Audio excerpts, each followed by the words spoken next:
Hello friends, आज हम lockdown की थर्ड रेसिपी ट्राई करने जा रहे हैं, दैट इज़ ग्रीन पुलाव और पालक पुलाव।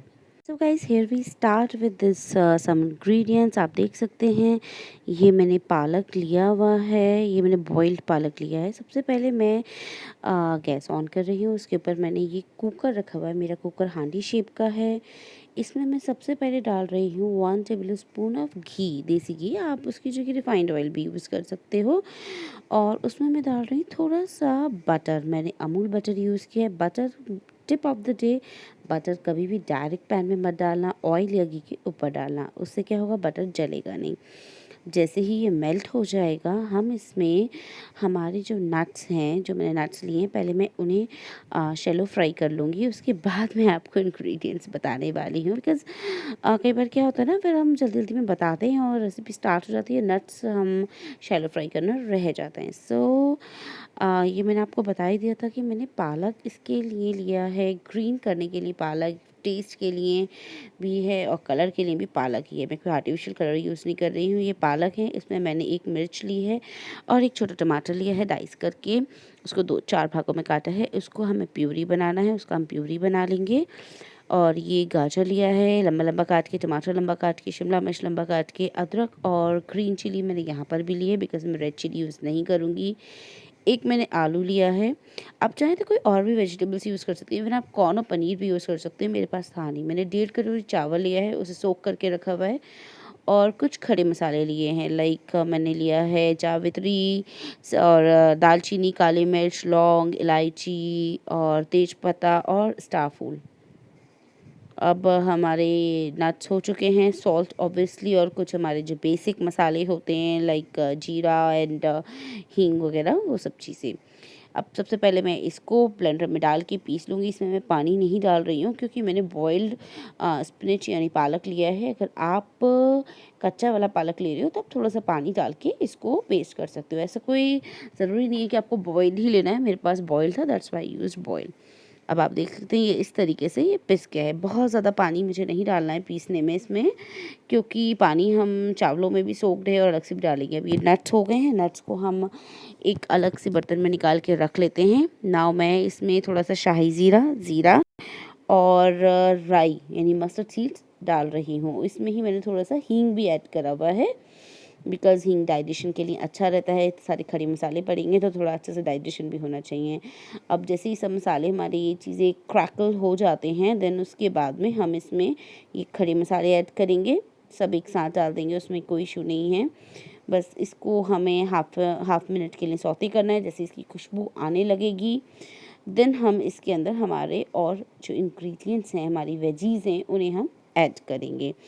मस्त सी खुशबू आ रही है। अब मैं इलायची को हल्का सा कूटनी से हल्का सा कूट देंगे। इससे क्या होता है ना कि उसके दाने बाहर निकल के आ जाते हैं और वो एक अच्छा एरोमा पूरी डिश में आ जाता है। अदरवाइज़ कई बार इलायची बंद रह जाती है। अब हम इसमें हमने ये गार्लिक और चिली डाला है जो चॉप्ड करे हुए हैं। आप इसमें जिंजर गार्लिक भी डाल सकते हैं। इस जगह पे जिंजर गार्लिक का पेस्ट भी ले सकते हैं, चिली पेस्ट भी ले सकते हैं। इवन मैं इस डिश में गार्लिक और अनियन यूज़ नहीं कर रही हूँ बिकॉज़ मुझे लड्डू गोपाल जी को भोग भी लगाना है। और तो आप चाहो तो आप डाल सकते हो, यहाँ पे उसे अच्छे से सौते कर सकते हो। अब मैंने आलू डाले। सबसे पहले मैं वो सब्जियाँ डालूँगी जिन्हें कुक होने में टाइम ज़्यादा लगता है।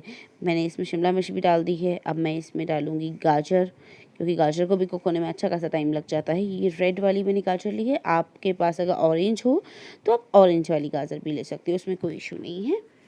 और वैसे मैंने सब चीज़ें लंबे शेप में डाली हैं। आपको जो भी शेप पसंद हो आप उस शेप में डाल सकते हो। सब मैंने लंबी काटी। टमाटर भी इसमें हम ऐड कर देंगे क्योंकि वो सब्जियां अब जो है उसमें मसाला कोट हो चुका है जो भी है हमारा। अब इसे थोड़ी देर के लिए हम इसे ढक के रख देंगे ताकि ये अपने आप से ही इसमें अच्छे से कुक्ड हो जाएं, क्योंकि राइस तो मेरे सोक्ड हैं तो वो जल्दी कुक हो जाएंगे। पता चले वेजीज जो हैं वो कच्ची ना रह जाएं, इसलिए अब ये कुक हो चुका है। नाउ टाइम टू ऐड कि हमने जो पालक, टमाटो और चिली वाला प्यूरी बनाया है वो हम इसमें ऐड कर दें। अब प्यूरी को भी इसमें अच्छे से आप डाल के अच्छे से उसको मिक्स करके फिर उसे कुक होना है ताकि सारे जो भी हमारे खड़े मसाले हैं वो हर्ब्स उसमें आ जाए, उसका फ्लेवर। थोड़ा सा भी हम इसमें पानी डालेंगे। पानी भी मैं मतलब वही जो जार है ना उसमें पानी डालूँगी और वही इसमें थोड़ा सा डाल दूँगी, क्योंकि बहुत थोड़ा सा पानी मुझे अभी इसमें डालना है ताकि ये सब चीज़ें नीचे लग ना जाएँ बॉटम में। वैसे तो मेरा कुकर काफ़ी हैवी तले का है, ताकि इसमें कुछ चीज़ से जलेगा नहीं।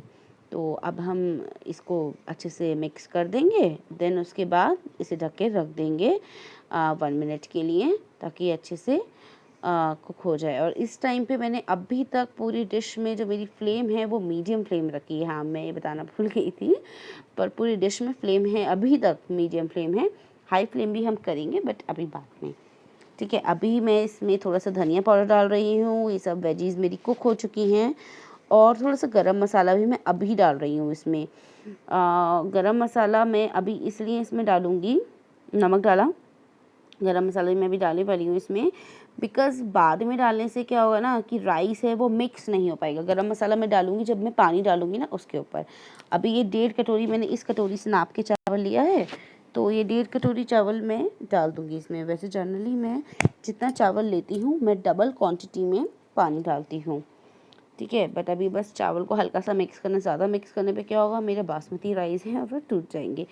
डबल के हिसाब से मुझे 3 कटोरी डालना चाहिए, बट मैं डालूँगी कितना यहाँ पे 2 कटोरी से थोड़ा सा ज़्यादा, क्योंकि चावल सोक्ड हैं, प्लस जो मैंने प्यूरी के लिए जो पानी इसमें डाला था वो हमारा जार को से प्यूरी निकालने के लिए, तो भी पानी इसमें जा चुका है। तो मैंने 2 कटोरी से थोड़ा सा ज़्यादा पानी इसमें मेरे को डालना है, ठीक है। अब आप इसमें आप ये देखिए कि कितना प्यारा इसमें कलर अभी से आने लग गया है। हमें किसी आर्टिफिशियल कलर की कोई ज़रूरत नहीं है, ये कम्प्लीटली हेल्दी है। और क्योंकि इसमें पालक के सारे बेनिफिट्स हैं, प्लस कलर के लिए कोई आर्टिफिशियल हमने फ्रूट कलर यूज़ नहीं करा है। पालक का अपना नेचुरल कलर ही इतना स्ट्रॉन्ग होता है, फ्लेवर तो आप सब जानते ही हो कितना स्ट्रॉन्ग होता है। तो आपके इस राइस में आपको साग के भी बेनिफिट्स मिलेंगे। जो हमारे रोस्टेड नट्स थे वो मैं उसमें डाल दूँगी। मैंने थोड़े से नट्स ना अलग से भी रख लिए हैं रोक के, कि बाद में गार्निशिंग के लिए वो काम में आएंगे। अभी गरम मसाला मैंने जैसे आपको बताया था पानी पे डालने के लिए ना, मैंने गरम मसाला डाल दिया है। इसको एक बार हल्का सा मिक्स करेंगे। देखिए मिक्स हो गया है, पानी भी अच्छे क्वांटिटी में है। अब बस इसको हम बंद कर देंगे और स्टीम आएगी, स्टीम बनेगी इसमें। 2 विसिल मुझे इसमें लेने हैं। 2 विसिल लेने पर मेरे राइस मस्त से बन के आएंगे, खिले खिले चावल। अब इसके अंदर हम सीटी लगा देंगे, then wait for the whistle. अब विसल के टाइम पे मैं स्टार्टिंग में गैस अपनी रखूँगी थोड़ा मीडियम गैस से थोड़ा सा कम, और उसके बाद मैं गैस कर दूँगी हाई। मतलब कि फर्स्ट विसल पे गैस रहेगी लो और सेकंड विसल पे हाई। अभी हाई विसल मैं एक लूँगी, एक विसल आ चुकी है, अब एक हाई पे। और ये थोड़ा सा मैंने ना लेमन को कट किया है, एक लेमन विंग बनाया है फॉर द गार्निशिंग। ये वो जो ड्राई फ्रूट्स मैंने रोके थे, और एक थोड़ा सा लेमन मैं इसके ऊपर स्विच करके डालूंगी, क्योंकि इसमें थोड़ा सा खट्टा फ्लेवर आता है ना, तो बड़ा मस्त लगता है। और हाँ जी, मैंने ये हांडी ली है, मिट्टी की हांडी है। मिट्टी के बर्तन में जाते ही ना अलग ही फ्लेवर आ जाता है चावलों का। तो उससे क्या होगा ना, ये गर्म भी रहेंगे नीचे से, और मिट्टी के बर्तन में ना कोई भी चीज़ बहुत जल्दी ठंडी नहीं होती है। और गार्निशिंग लाइक लुक के लिए प्रेजेंटेशन तो अच्छी रहेगी ही, और लुक लाइक अभी बहुत ही सुंदर लगेंगे और टेस्टी भी। सो आप देख सकते हो मैंने सारे अपने जो भी मेरा ये पुलाव है मैंने इसमें ट्रांसफ़र कर दिया है। और ये तेज़पत्ता वही है जो कुकिंग में यूज़ करा था, वही एक छोटा तेज़पत्ता मैंने ऐसे ऊपर से लगा दिया है। एक लेमन विंग लगा दिया है, थोड़ा लेमन मैंने स्विच कर दिया था इसमें।